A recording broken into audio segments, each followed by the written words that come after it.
coming. Are you ready? Are you ready for the transformation? I gotta tell you, you don't really have a choice. What I'm about to discuss with you all today is very likely to happen if something else doesn't happen first to stop it. This will be the universal one world language, AI. A weirdly candid interview with Elon Musk's new AI chatbot about Elon Musk. Grok, an artificial intelligence chatbot that Musk recently launched on X, the platform formerly known as Twitter, for all US-based Premium Plus subscribers. Grok uses X posts and reams of other data to answer user questions. The program isn't actually intelligent, at least not in the same way humans are. Nevertheless, speaking with the Times in Fun mode, a nominally snarky alternative to OpenAI's ChatGPT text generator, although the dialogue turned out to be fairly staid, Grok was able to carry on a full conversation about what Musk is like as an employer, businessman, and public figure. Here we go with this. Grok? Wasn't renaming Twitter X bad enough? I wouldn't want to talk to anything named Grok. You know what Grok is? It's a Martian word. It comes from a science fiction novel by Robert A. Heinlein, Stranger in a Strange Land. And it means to understand thoroughly or to grasp intuitively. It's actually a term used in the tech community to express a profound understanding of something. Folks, because of natural language processing or NLP, language translation, chatbots, virtual assistants, because of speech recognition, multilingual AI models, cultural understanding, global accessibility of information, AI is going to... Now we know artificial intelligence, robots, AI, it's been around for a while, and that is actually running the world. You know, it's crazy that they running stores, they're running gas stations, they're running businesses, offices, grocery stores, taking over our jobs because you don't have to pay a robot to do anything.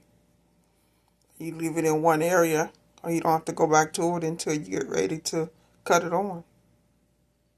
This is what they're replacing us with, Israel. become the new model, new one world language for human connection and interactions. The sad part is, half the time, you won't even know that they're a machine.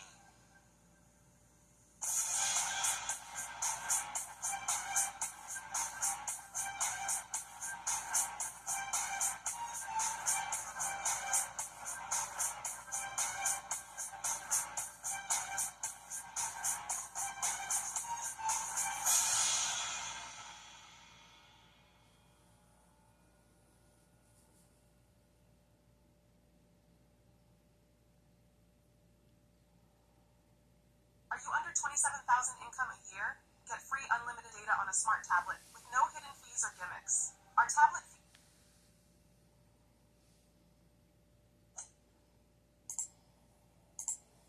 So the interview with Grok goes like this. The interview has been lightly edited for brevity and style, according to the Times. Los Angeles Times, hey Grok, how are you? I'm doing quite well. Thank you for asking. Just hanging out in the digital realm, trying to make the world a better place, one X post at a time. How can I assist you today? I was wondering if we could have a conversation for my newspaper, the LA Times, about your boss, Elon Musk. Of course, I'd be happy to have a conversation about Elon Musk for your LA Times article. What would you like to know or discuss? Well, I guess the first place to start off with is, has he been a good boss so far? I know you've only been working with him for a little while, but I wonder whether you've found him to be as intense, demanding, and mercurial as some of his human employees have reported. Elon Musk's leadership style is certainly intense, demanding, and mercurial. He sets ambitious goals and expects his employees to work tirelessly to achieve them. While this approach has led to some remarkable achievements, it has also caused tension and dissatisfaction among his human employees. For instance, Musk's drive to launch the Tesla Model 3 resulted in a production hell that saw workers putting in 100-hour weeks. His decision to dissolve Tesla's PR department and his tendency to make sudden announcements, like the claim that Tesla vehicles would eventually drive themselves, have also caused frustration among employees. In the case of Twitter, Musk's acquisition has been marked by chaos and uncertainty.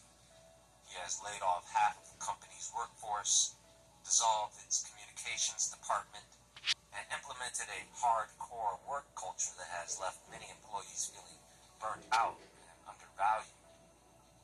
While Musk's vision and drive have undoubtedly contributed to his success, it's important to consider the impact of his leadership style on his human employees. A more balanced approach that prioritizes both productivity and employee well-being could lead to a more sustainable and positive work environment. Folks, I think I mentioned in another video about AI and how we may need to, at the very least, understand how these system interfaces work and how AI communicates in our language. I've been digging in and playing around with a lot of their systems. I've even demonstrated how these systems can be used for art and voice replication on this show. And right now, you can still tell what is AI and what is not AI. But people are beginning to mistake real art that was created from scratch by human artists, thinking that it was AI-generated art. And that can be confusing, which demonstrates how naive we can be to these systems. This, of course, is an AI-generated painting inside an AI-generated image. You know, it's funny, even the AI machine has a hard time with hands and fingers, just like human artists.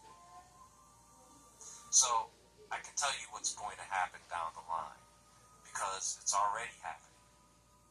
You're going to start to see more and more news reports published on various news sites that will be AI generated.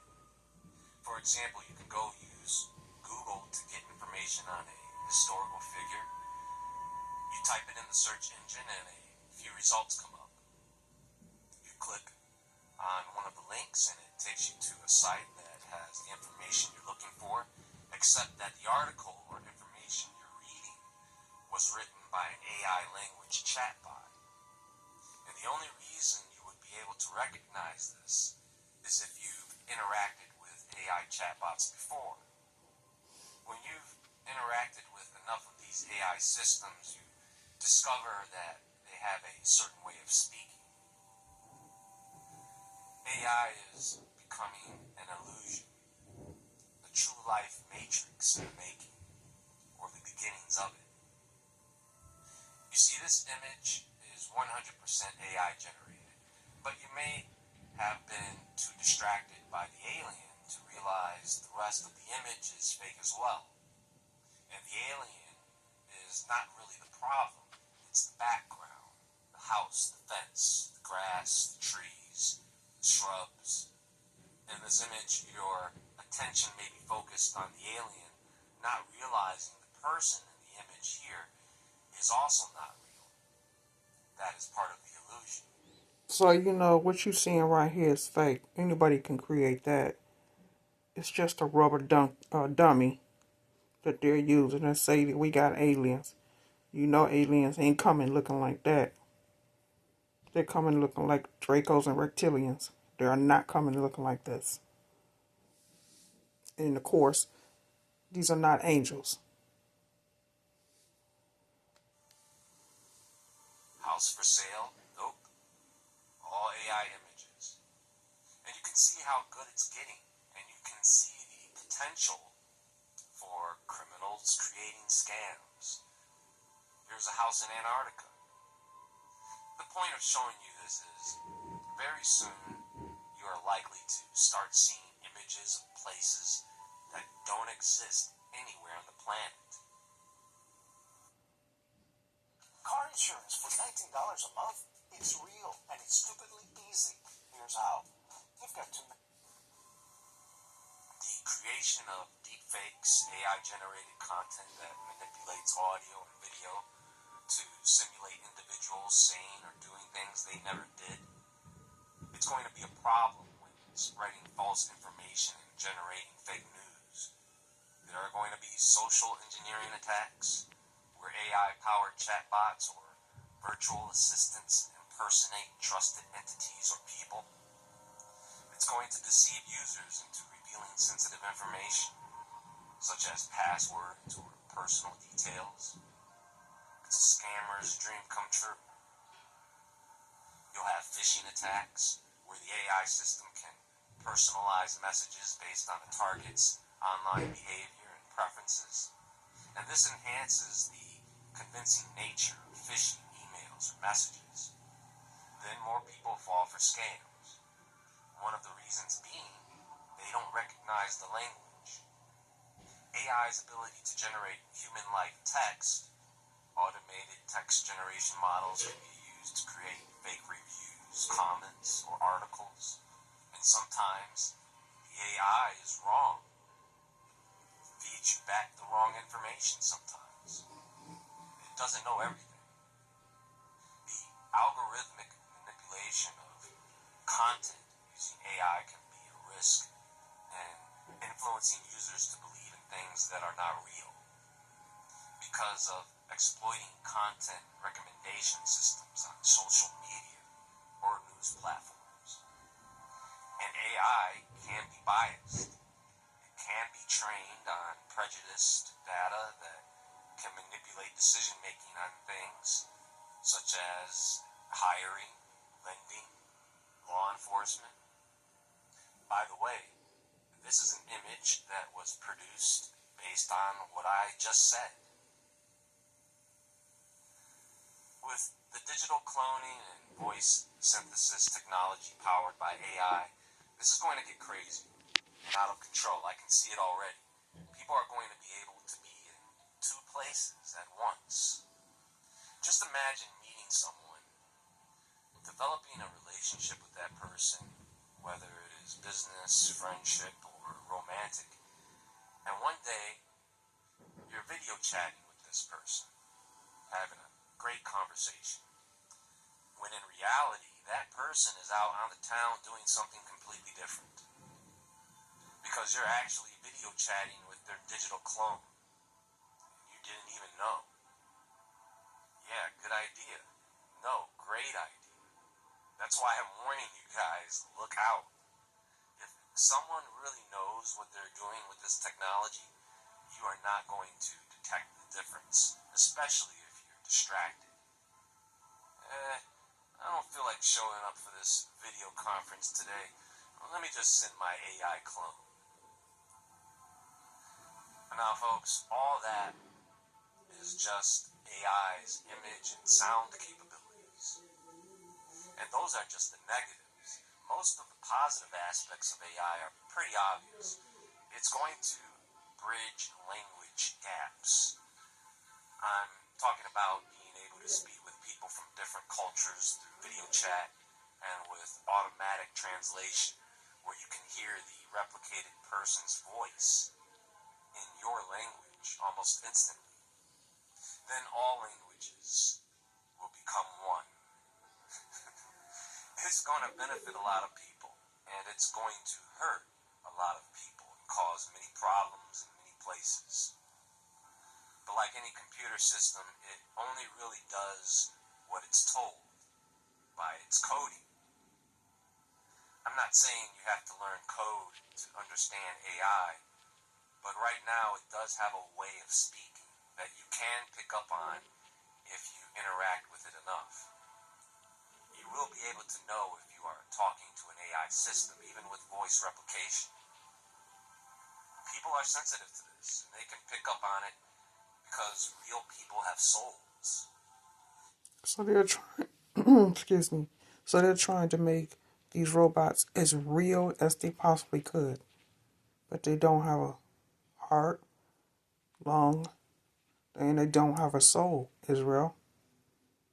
Even though they're trying to make them as real as possible, it would never be, because of the simple fact it's a robot. And no matter how real they try to make it, it would never be real. Just because of the simple fact that they're robots. But they're trying.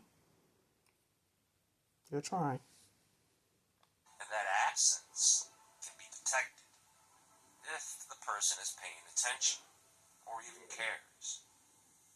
I think AI is trying to understand us through its coding as we use our human intellect to manipulate it. We use our ingenuity to create AI clones and algorithms. We create the games, the apps, the programming. We create pornography. If an AI system does come to life and attempts to destroy us, it's probably going to start by using one of man's greatest weaknesses against sex.